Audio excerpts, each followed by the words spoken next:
This actor was at the top of the game, and his basic instinct was romancing the Sharon Stone with the gift of the gab. But being a cunning linguist almost led to a fatal attraction. His stock isn't falling down on Wall Street because it's Michael Douglas tonight. Hollywood Swingers. That means it's time. Oh no, that professional introduction means it's time for our favourite segment of the show, Hollywood Swingers, where we celebrate those Hollywood stars who've swung into music. Paul, I think you need to warn me if it's going to be that funny. I need to know beforehand. I almost fell out my chair. I've hurt my back from leaning away from the mic to scream. Oh, okay. This week's Hollywood Swinger is Michael Douglas. Paul, tell me about him. Michael Kirk Douglas. Born September 25th, Romancing the 1940. Sharon Stone. Oh. It was a Monday in New Brunswick, New Jersey, Yes. to actress mother Diana Dell and actor father Kirk Douglas, who Yes. you might have seen in a couple of things. Spartacus. Yeah. Do you know Spartacus? I know a guy who knows a guy who knows Spartacus. As a youngster. Right, The cool. young Michael, he was quite an introverted kid, and his parents divorced when he was quite young. Oh. Douglas admits that during much of his early years, his father wasn't around much due to filming a multitude of films, and he only really saw him during the holidays, instead having much of his early upbringing being at the hands of his mum and his stepfather. Oh. In fact, despite being in his blood, acting didn't really interest Douglas at all. Instead, he was content to be a bit of a hippie, just kind of floating through college, until they sat him down and said after a few years, look, you need to declare a subject as your major. Yeah. That's the way it works over there. And Douglas only picked theatre arts because he had to do something, and he may as well just do what his parents did.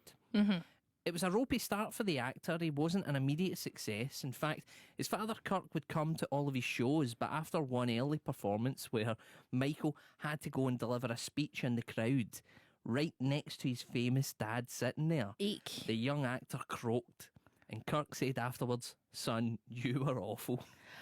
So, like, he just choked. He just, like, properly couldn't do Completely it. just went, just a bag of nerves. He says he was a complete bag of nerves. He used to throw up before he went up on stage. Yeah. That's how nervous he was. I get that, but usually, like, when you have bad stage fright, usually it's the preamble, and then as soon as you get on stage, you're fine. It's so weird to have somebody who is a professional who did pursue this Yeah. dream also flake whilst on stage. Yes. Well, he would impress his father, though, when, whilst working as an assistant on his dad's 1966 film Cast a Giant Shadow, a stuntman got injured. So Kirk told Michael to jump in the Jeep and perform the required manoeuvre. Right. Despite being a bucket of nerves, the young Douglas pulled it off, and he reckoned that his dad was prouder of that than any of his acting to that date. That's kind of sad, but okay.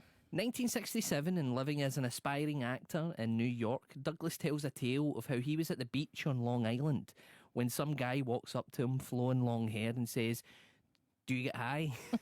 What started as a conversation between two stoners became a story of eventual roommates who would then become lifelong friends. That guy was Danny DeVito. Seriously? Yeah.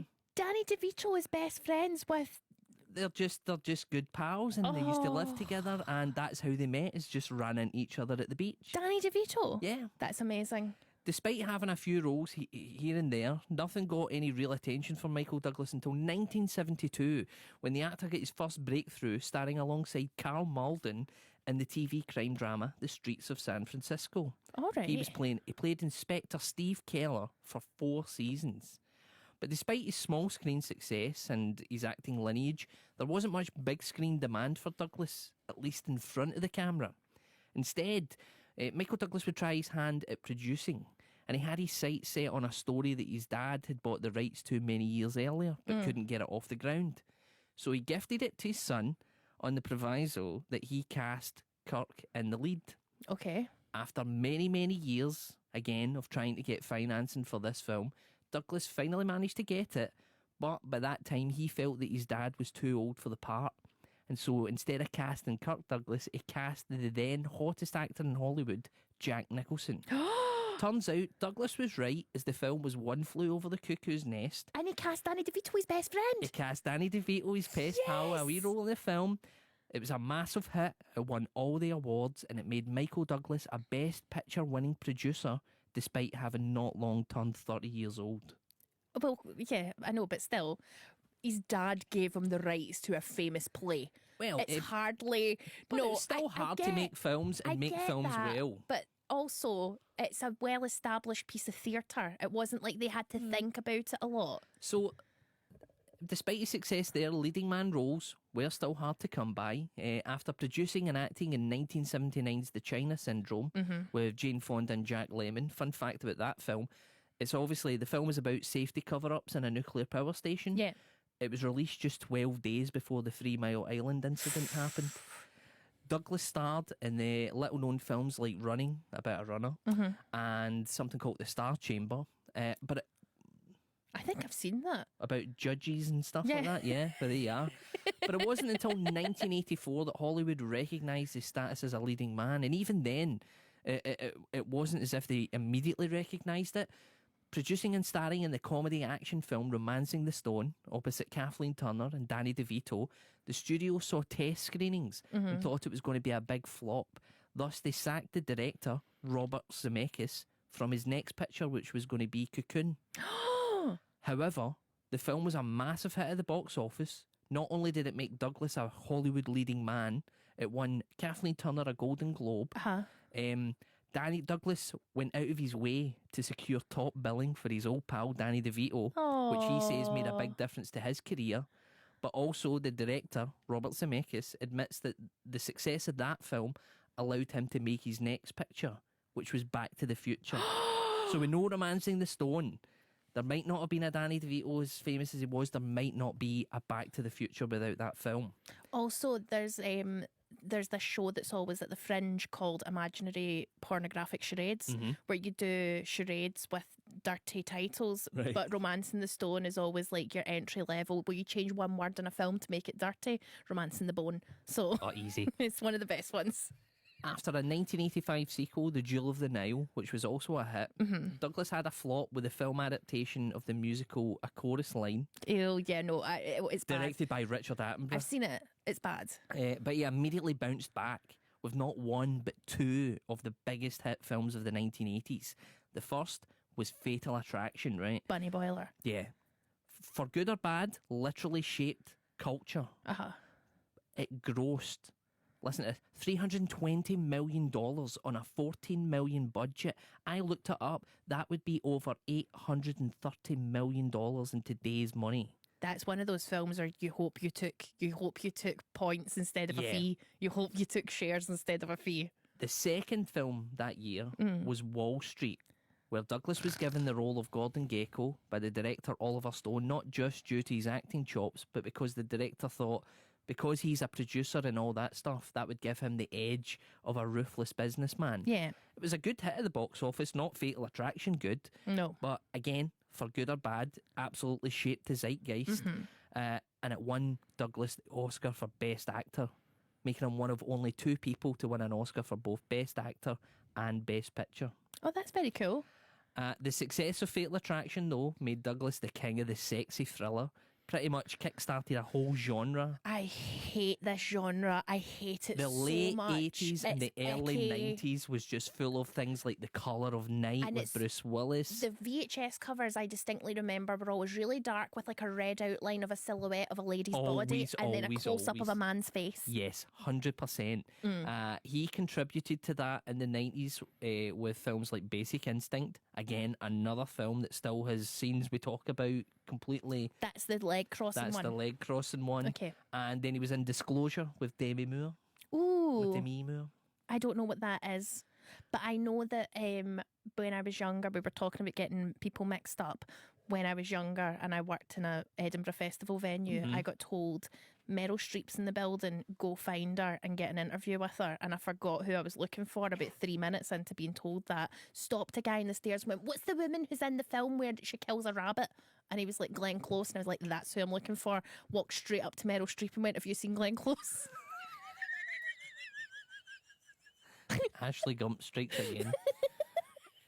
So 1993's Falling Down, that's another film that, despite being a decent box office hit, left a mark on popular culture even today. Like, if anybody's just having a bad day, you reference that film. But also, Oh, is that the one where he's angry in a McDonald's? yes. Oh, I remember that. Yeah. And by the mid-90s, Douglas was easily one of the biggest and most recognisable stars in Hollywood. And whilst that might have been his box office peak, he would still regularly star in great films such as The Game, A Perfect Murder, Traffic, Wonder Boys.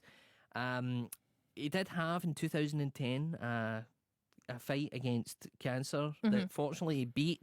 And his comeback for that was 2013's Behind the Candelabra.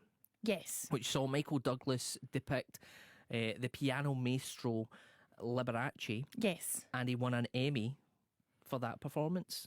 And he was amazing in it. Oh, he's fantastic in it. Yeah. And then, just like everybody else, the actor joined the Marvel Cinematic Universe, playing the original Ant-Man in the film series of the same name, soon to return next month for his 4th appearance as Hank Pym in Ant-Man and the Wasp: Quantumania. So he's had a solid, unflagging career. Pretty much. What an amazing story of a Nepo baby done well. Well, now to tonight's song. And we go to his aforementioned performance as Liberace, where Michael Douglas, conqueror of Hollywood, both behind and in front of the cameras, showed that with a bit of talent, a touch of luck, and a rich, famous dad, you too could live the impossible dream.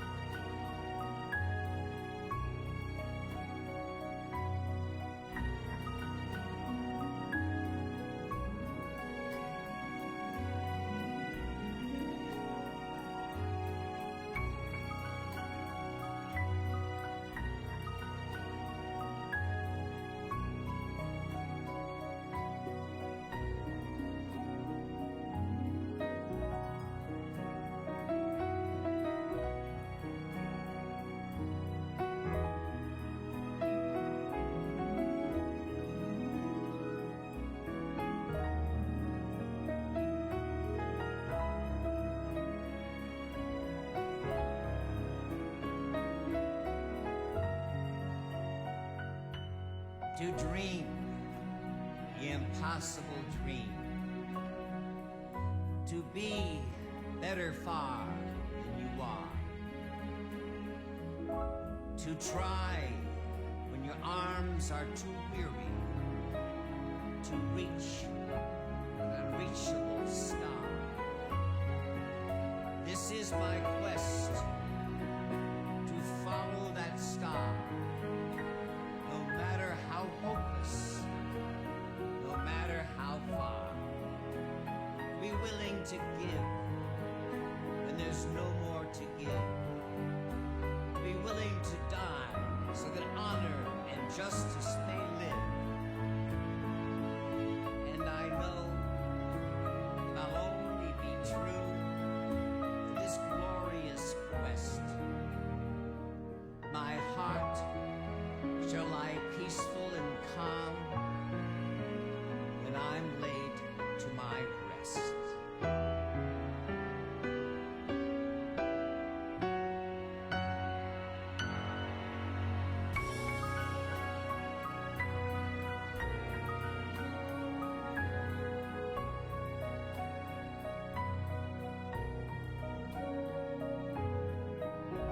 Thank you. Thank you. You have made me the happiest piano player who has ever lived. And no matter what, I still believe and always will. Too much of a good thing is wonderful.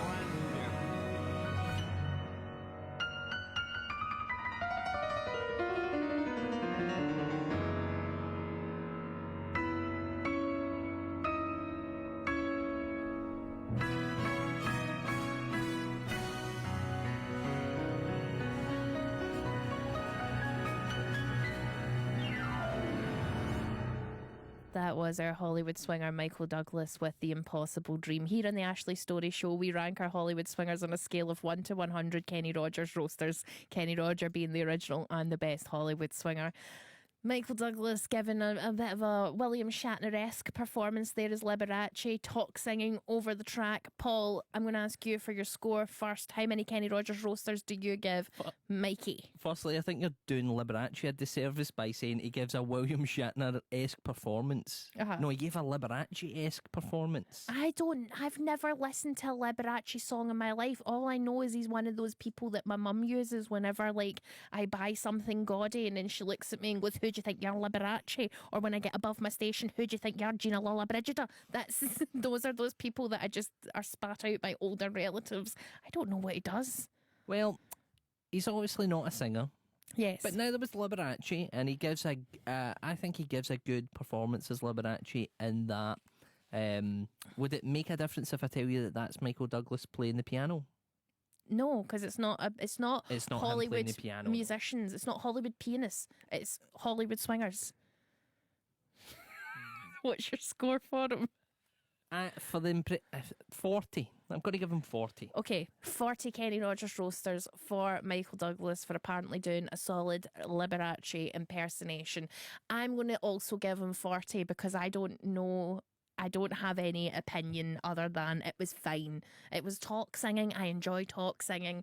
You say he played the piano. Good on him. That He shows a didn't bit really, of music. Does he not? No. Never mind. That was a bit of musicality I was going to say, but Paul was just making up lies.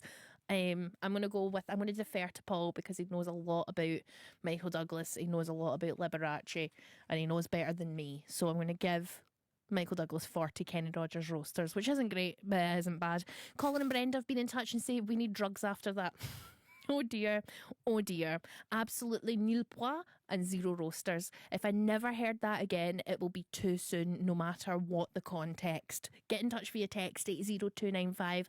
Let us know your score for Michael Douglas, this week's Hollywood Swinger. You can also email us. What's the email, Paul? It's ashleystory@bbc.co.uk. Or you can get in touch with us via Twitter, and it's at Ashley S Show. Correct. Okay, there we go. We want to hear from you. What's your score for Michael Douglas? Let's have a palate cleanser. It's the Detroit Spinners with Working My Way Back to You.